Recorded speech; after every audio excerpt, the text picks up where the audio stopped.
Welcome to Cultivated Live for Tuesday, April 9th, 2024. I'm Jay Rosenthal, the co-founder of Cultivated Media and the host of this program, Cultivated Live.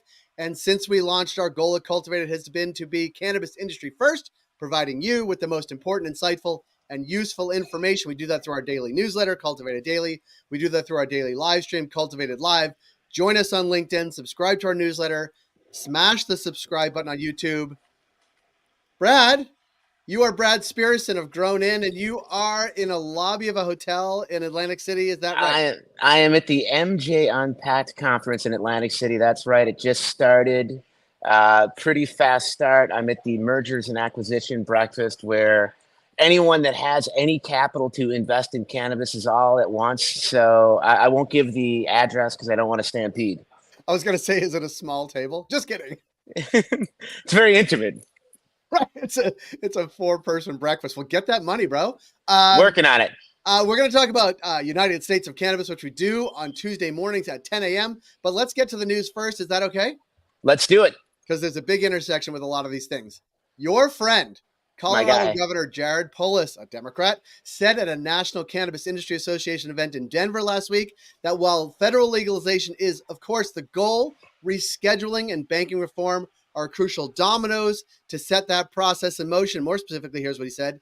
Through the legalization of cannabis in Colorado, we put great regulations in place. It's long past time that the federal government reclassify it. Is there more than they could do than that? Of course. But let's begin with the reclassification that will make our community safer, expanding freedoms for people, reduce costs and taxes on cannabis businesses. Brad, you are a Polis fan. Give us a little bit of background, but also your take on Jared Polis being pretty far out there, obviously. Sure.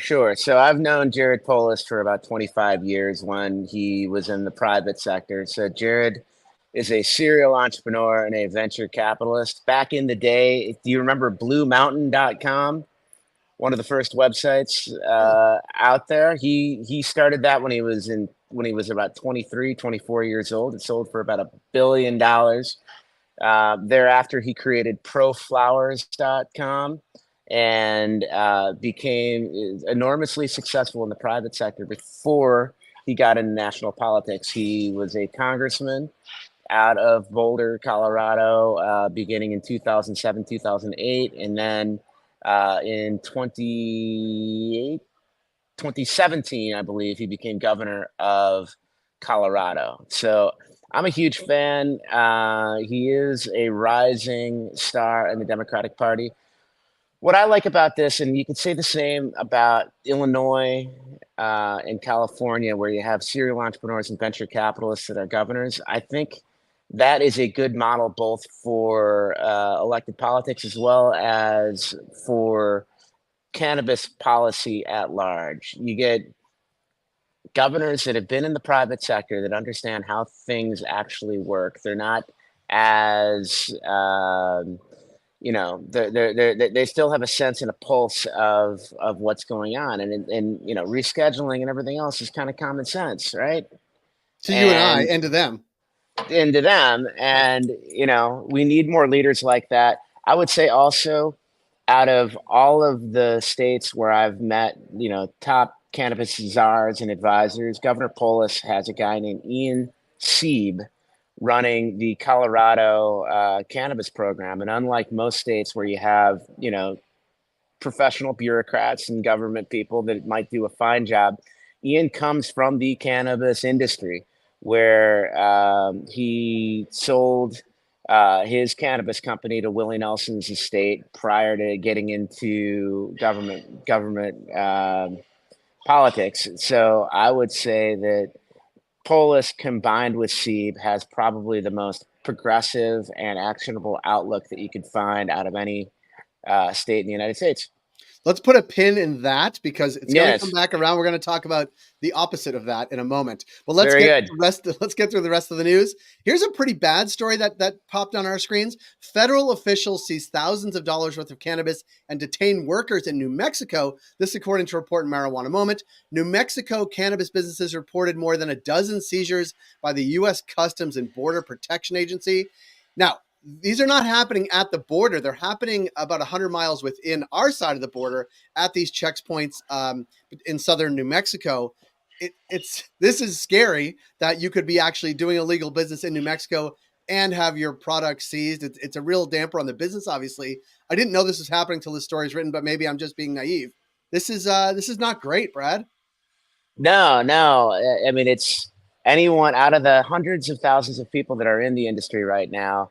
None of us really think about the ultimate liability of what it means to be involved in a federally illegal enterprise. What this does is actually showcase that, the stuff that we're doing right now ultimately could have that kind of effect. And that can bring a chilling atmosphere to what we do.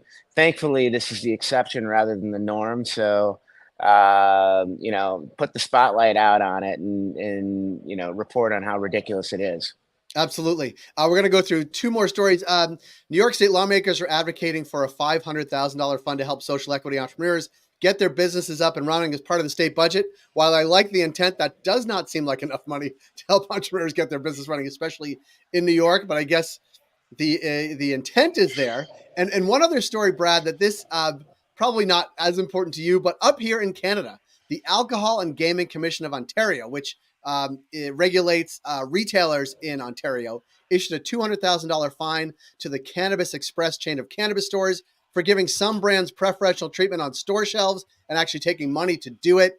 This is roiled up sort of cannabis Twitter in Canada because this is seems to be fairly common practice to work out deals with specific brands. They're called data deals. So you give them your data, they give you money. But what really happens sometimes is brands get preferential treatment at those stores, and it's expressly forbidden from the regulations in retail in Ontario. So this may have some pretty serious shakeout in Ontario specifically, but interesting story that popped up yesterday. Let's talk politics, Brad, yes, if we haven't already. Let's do it. Okay, so follow me here. A couple weeks ago, 3 Republican senators, including Mitt Romney, Pete Ricketts, and Jim Risch, the ranking member of the Senate Foreign Relations Committee, wrote a letter to the DEA urging the agency to consider UN treaty obligations under the United Nations Single Convention on Narcotics Drugs. They're basically saying you can't reschedule. We'll run afoul of this convention of which we are a signatory. But here's the thing. Justin Trudeau, who's the Prime Minister of Canada, said on French TV this week that he has not heard boo. They are also, Canada, also signatories to the same convention, hasn't heard boo. In fact, they were worried about it and haven't heard anything. We're 5 years in. This seemed like 3 Republicans trying to find an excuse why the DEA shouldn't reschedule. And that is apparently the experience of Canada. It seems like Republicans are just trying to find anything to say, don't reschedule because we don't want it. I view this as a positive. I think it's like the last gasp of the resistance of rescheduling right now. I think that there's a recognition on the part of those senators that this is going to happen. And so they're trying to pull out all of the stops. And the fact that this is happening makes me even more bullish that we should see rescheduling come in the matter of, one of our guests, Joanne Caceres, said, could come as early as the next week or two. We shall see. I don't know about that, but I think it's going to happen before the end of May. And this is just, kind of the weakest expression of resistance that we're going to see. And I wouldn't be surprised. Go ahead. I got something weaker for you. Are you ready? Please. Yeah, I can't wait. I got something weaker because once you think it's the lowest someone can go, we're going to go to Florida. Of course, the Florida State Supreme Court is allowing voters to decide on cannabis legalization on the November ballot. We learned that last week. And now Governor DeSantis keeps having to say more because it's on the ballot. Here's what he said this week. Once voters figure out how radical both of these are, when he says both, he means the abortion rights measure and cannabis, how radical both of these are, they're going to fail. They are very, very extreme. It's basically a license to have it anywhere you want. So no time, place, and manner restrictions. This state will start to smell like marijuana in our cities and towns. This is the weakest argument. Whenever people kind of resort to the smell of marijuana, that they have no other logical argument in which to fall back on. It happened in Illinois. I remember in 2019, before everything went, was transitioned from medical to adult use legal. That was the the one thing that people were afraid of. Now, the reality is, yes, it does become more fragrant once it is actually out there, but I'm not sure what kind of a social cost that is at this juncture. And if that's the only thing that people can rely on, that just speaks to the fact that there's no other substantive argument that Governor DeSantis or anyone else in that position might have. You know what else smells? Cigarette smoke, booze spilled on the floor, people throwing up. Like all those things smell. Like it's right. Yes. And it's arguable that cannabis actually, there's a lot of people that enjoy the smell of cannabis, even if they don't like to imbibe. Sure, of course. I'm being one of them. In fact, there's a highway in Ontario on the way to Niagara Falls.